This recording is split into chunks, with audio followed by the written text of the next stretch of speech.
Good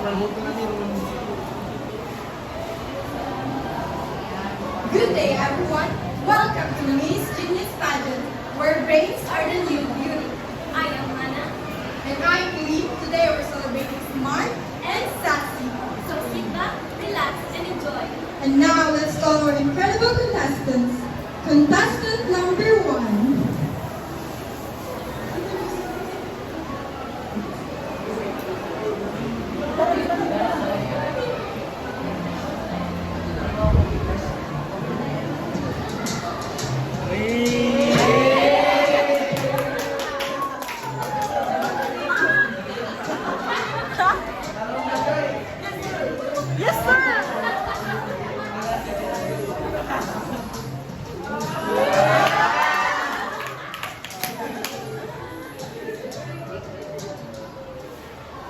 Hello. Good afternoon, everyone. My name is Julia. Julia Barat. I'm from Cebu City. My motto in life is short. So smart when you still have a teeth. Thank you.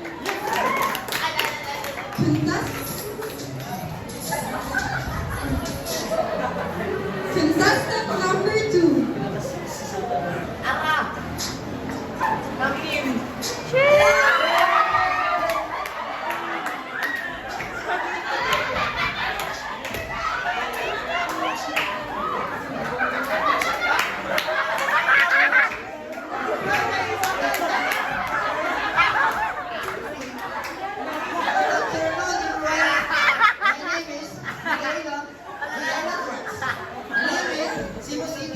My motto in life is this, I want this. And I'm saying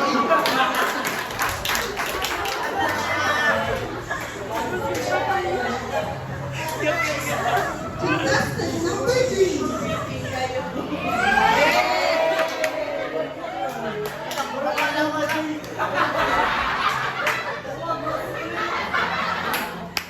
Good afternoon. I'm Nadine Lustret.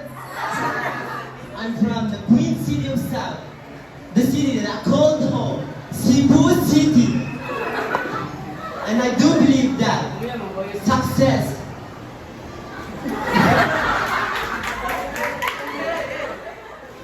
with success, life is easy.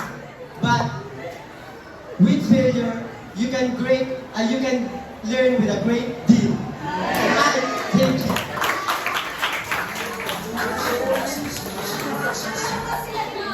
And thank you for that, our incredible contestant.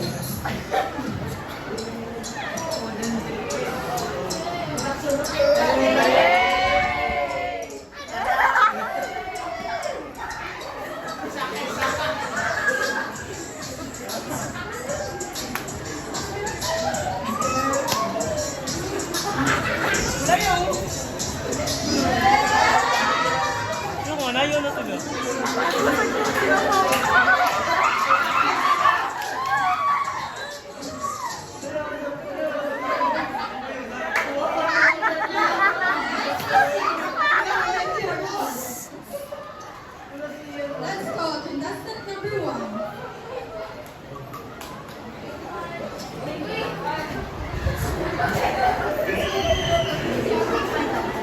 My question for you is, how do plants get their food and energy?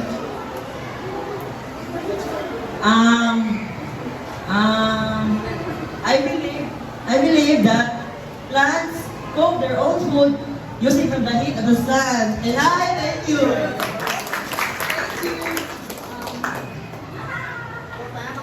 Contestant number 2. My question for you is, how do plants get their food and energy? For me, plant, they don't eat. They just get energy from water. Am I right? Right, thank you. And last but not the least, contestant number 3. Repeat question. How do plants get their food and energy? Thank you for your beautiful question, beautiful ladies. For me, I believe that plants are like nature chefs. They use sunlight, water, and carbon dioxide to make their own food with a process that called photosynthesis. And I thank you. What a wonderful answer, contestant number 3.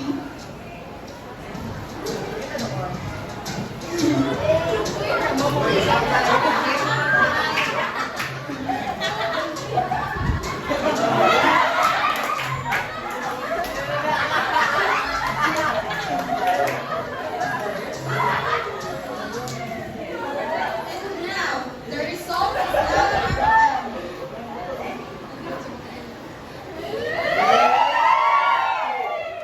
Miss Genius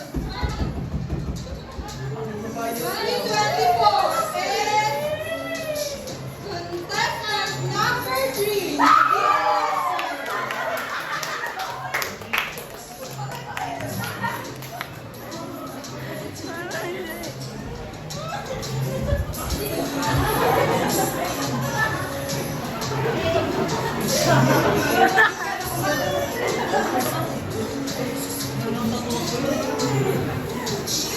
So hi friends, so good afternoon. Now we are done seeing the beautiful, smart, and lovely contestants. We are now moving on to our forum questions. After seeing those lovely candidates, how did you guys feel? So did you feel happy? Did you guys feel butterflies in your stomach? So let's proceed to our questions.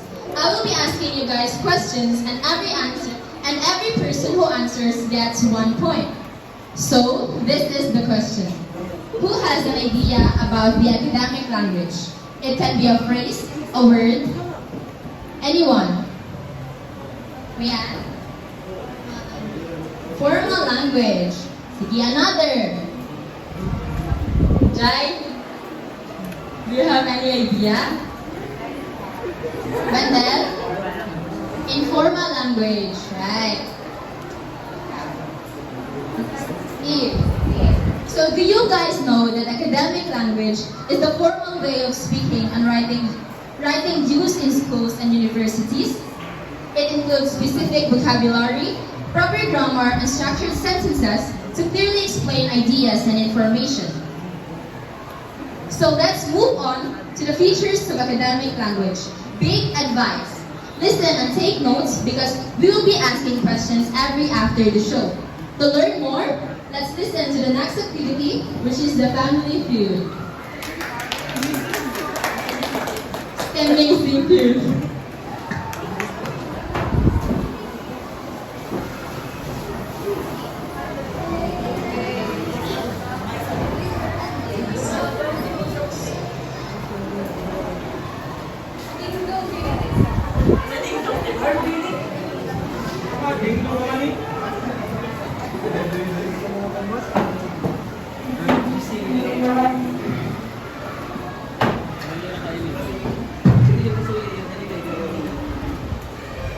So, good afternoon everyone. Welcome to Stay Amazing Feud. And today, let me welcome from the left corner, we have the white team. And the right corner, we have the black team. For today, for the questions for today is all about the features of academic.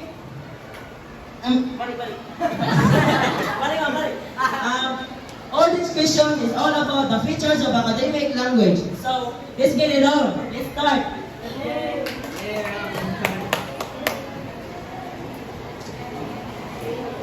Take a seat, please. So, question number 1. What features uses terminology specific to the academic discipline? Let me done the questions, please. A. Formal to. B. Objective stance. C. Specific vocabulary. D. Clarity. So, white team? And their answer is correct. So we have the white team 1 point. So next questions.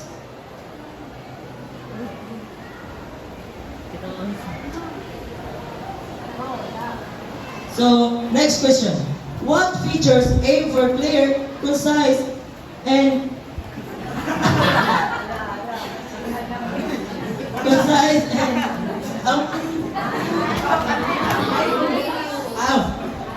charm. What features aim for clear, concise, and ambiguous communication? So A, formal, B, rhythm, C, English, D, clarity and precision. Okay, we have the black team. What's your answer? And that is correct. Both white team and black team have 1 point. So, question number 3. What are the features acknowledges source of information? A. Language. B. Citation and references. C. Precision. D. Scientific notation. So, the white team first. So, what's your answer? And that answer is wrong. The answer is citation and references. So, we still have 1 point for both teams. So, next question please. What are the features uses employs varied and sophisticated syntax? A. Formal tone. B. Citation and references. C. Complex sentence structures. D. Objective tense. So, what's your answer? And that is wrong again. The answer is complex sentence structures. So, next question. What are the features focuses on facts, evidence, and logical reasoning? A. Formal tone. B. Clarity. C. Complex. D. Objective stance. So, your answer is correct. The answer is objective stance. So, we have 2 points for white team and 1 point for black team. So, next question. And that's it, everyone. And the winner is white team. Let's give them a round of applause, please.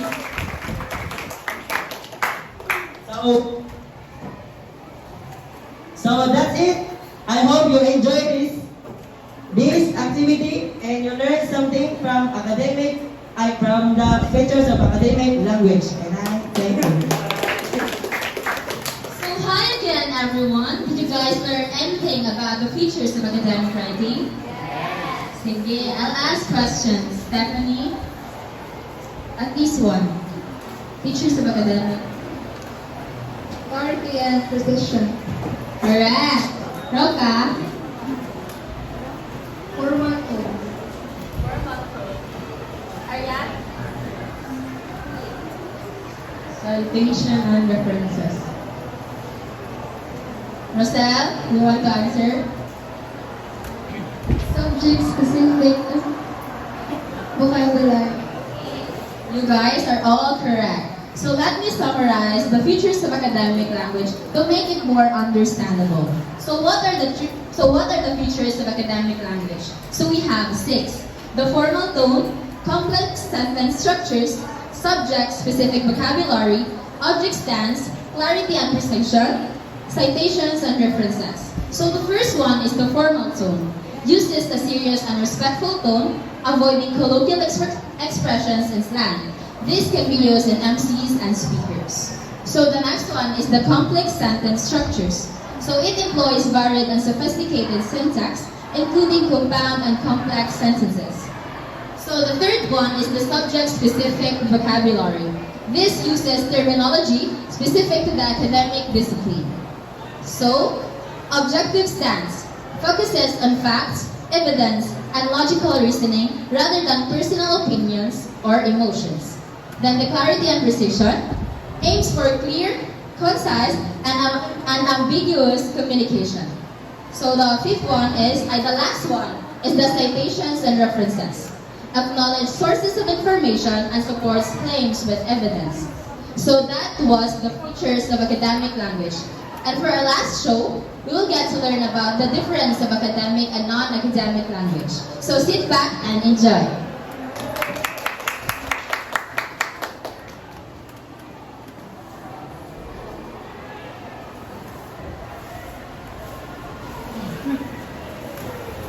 Good day, everyone. Welcome to the Fast Talk with Tita Girl Abundi. Today, we have a special episode exploring the academic and non-academic language. Joining us are a couple who navigate these words every day. Please welcome Joya Barato and Enrique Santos. Sit down. Welcome. Can you both briefly introduce yourself? Hello, I'm Enrique Santos. I'm a professor of social science, and I'm a professor of social science in University of Jack Roberto Ateneo. Hello, I am Julia Barato. Are you guys ready? Enrique, academic or non-academic? Academic. Why? Because academic helps in professional and educational steps. Julia, academic or non-academic?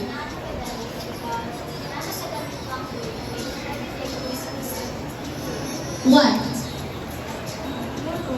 Julia and Enrique, how do you navigate the difference in your professional language and your relationship?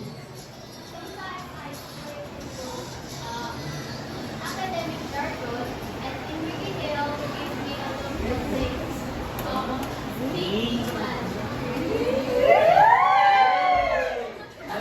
Ask for translation terms in Julia's graph so that it helps us to communicate better. Great! Thank you for joining us. And thank you, viewers, for joining us. Keep exploring the world of language. See you next time with Fast Talk with Tita Girl Abundi.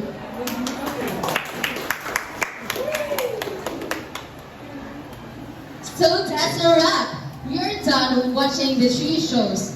But before I proceed to tell you guys what are the differences, I would like to ask, what have you learned in the talk show earlier? Angela?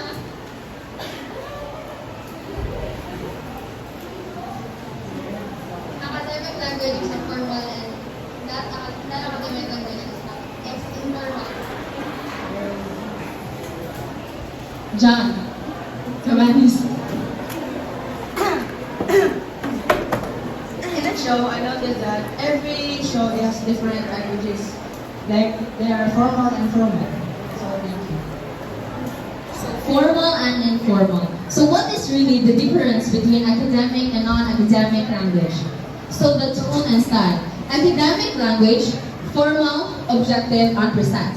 Example, the results of the experiment were statistically significant, demonstrating a clear effect of the treatment, while the non-academic language is informal, conversational, and often subjective.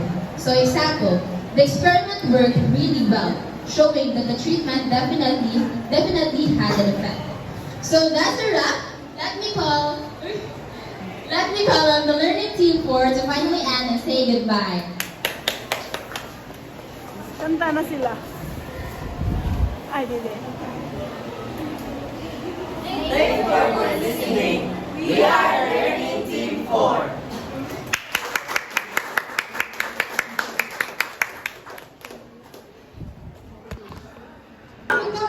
Bernice. Ngaway kaon. Bernice na kayo. Guru, here's the food. Wait, 21 is the Yummy, yummy. 36 is province. 26 National Heroes Day. Ma'am. September 30 is Cebu City. Napagin ang Australia Day.